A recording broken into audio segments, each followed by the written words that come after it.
GST வரி விதிப்பு தொடர்பாக நிதியமைச்சர் நிர்மலா சீதாராமனிடம் அன்னபூர்ணா ஹோட்டல் உரிமையாளர் சீனிவாசன் மன்னிப்பு கேட்ட விவகாரம் தொடர்பாக நம்மிடையே பல்வேறு ஜிஎஸ்டி கவுன்சில் கூட்டங்களில் பங்கேற்ற முன்னாள் அமைச்சர் ஜெயக்குமார் நம்மோடு இணைந்திருக்கிறார். சார் வணக்கம். சார் வணக்கம். இந்த ஜிஎஸ்டி கவுன்சில் கூட்டத்தில் பல கூட்டங்களை நீங்க பங்கேற்றிருக்கீங்க.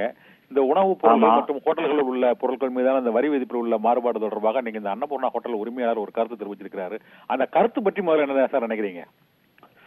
இல்ல, இப்போ நான் ஜிஎஸ்டி கவுன்சில் கிட்டத்தட்ட 40க்கும் மேற்பட்ட கூட்டங்கள் நான் போயிருக்கேன்.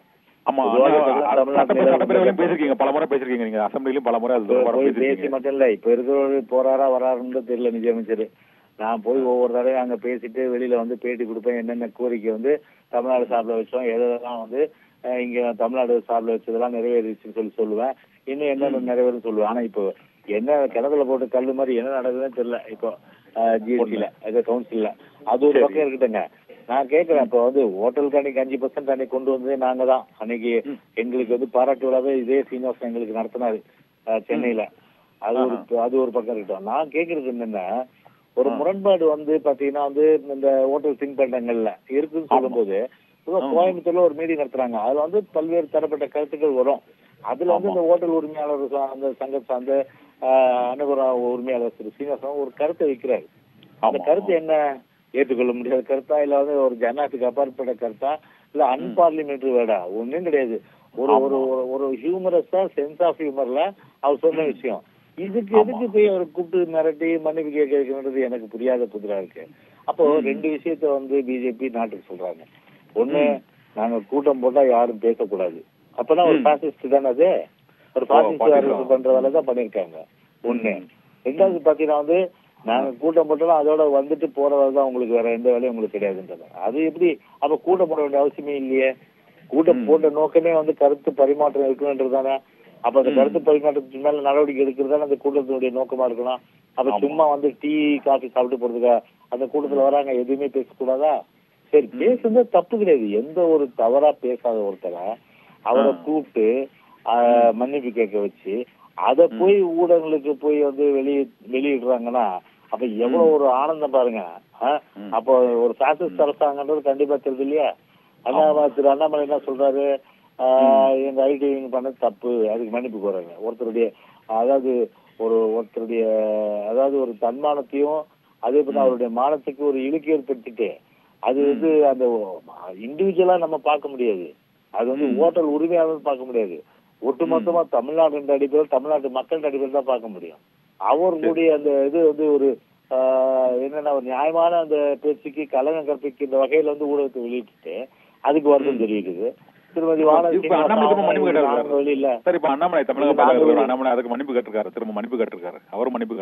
அதுதாங்க. அது எல்லாத்தையும் செய்து மன்னிப்பு கேட்கறது என்ன விஷயம் அது?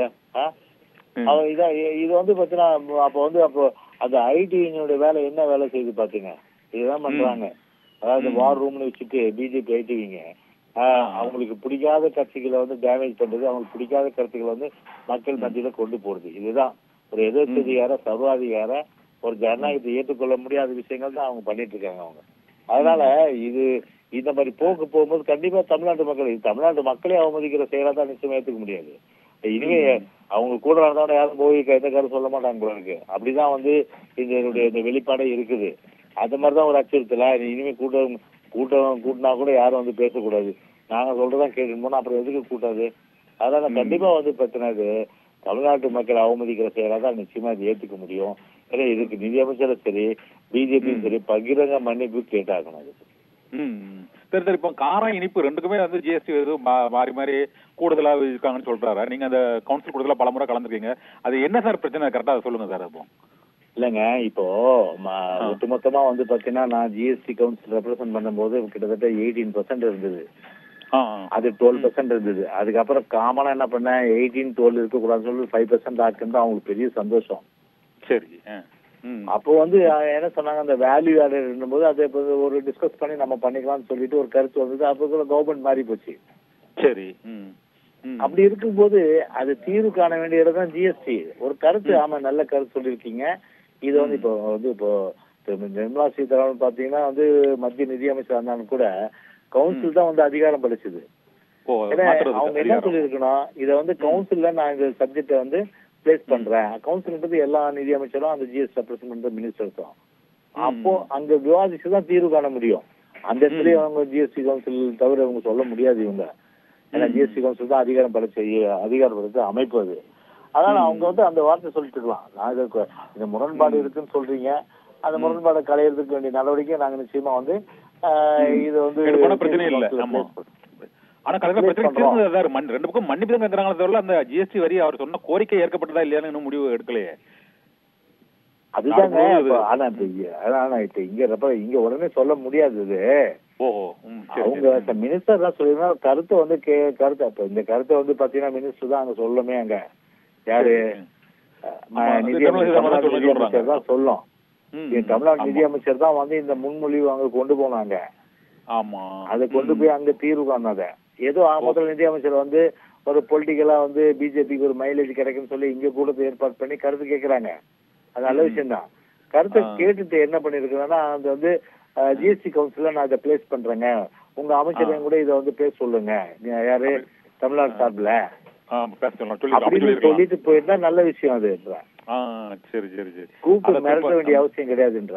கூப்பிட்டு மன்னிப்பு கிடையாது, திரும்ப பேக் ஃபேர் ஆகி போச்சு. அதான் சொல்ல வரீங்க. ஆமா, அது பண்ணக்கூடாது. அது வந்து பண்ணா ஒரு அச்சுறுத்தல் மாதிரி இல்ல இருக்கு, இப்போ அவமானப்படுத்துற மாதிரி இல்ல இருக்கு. இப்போ ஒரு ஹோட்டல் உரிமையாளர், உணவக உரிமையாளர் அவர் கருத்து எடுபடலாம். ஜனரஞ்சமா சொன்ன கருத்து உண்மையிலே பாதிக்கப்பட்ட மற்ற தொழில் உள்ளவங்க அவங்க எப்படி கருத்து சொல்ல முடியும்னு தெரியல. இனிமேல் வர கூட்டங்கள்ல சில பிரச்சனைகள் இருக்கு இண்டஸ்ட்ரியில. அதெல்லாம் வந்து பாத்தீங்கன்னா அப்ப அவங்க எல்லாம் என்ன நினைப்பாங்க, இந்த மாதிரி நம்மளும் பேச முடியாது போல இருக்குன்ற மாதிரி தானே ஒரு அந்த கருத்து போகும். அந்த அளவுக்கு தாக்கத்தை போகும். அது உண்மைதான், உண்மை தப்பு இல்ல அது. ஆமா. ஓகே சார், நன்றி சார். ஜிஎஸ்டி வரி விதிப்பு தொடர்பாக பல்வேறு கருத்துக்களை எங்களோடு பகிர்ந்து கொண்டமைக்கு மிக்க நன்றி சார்.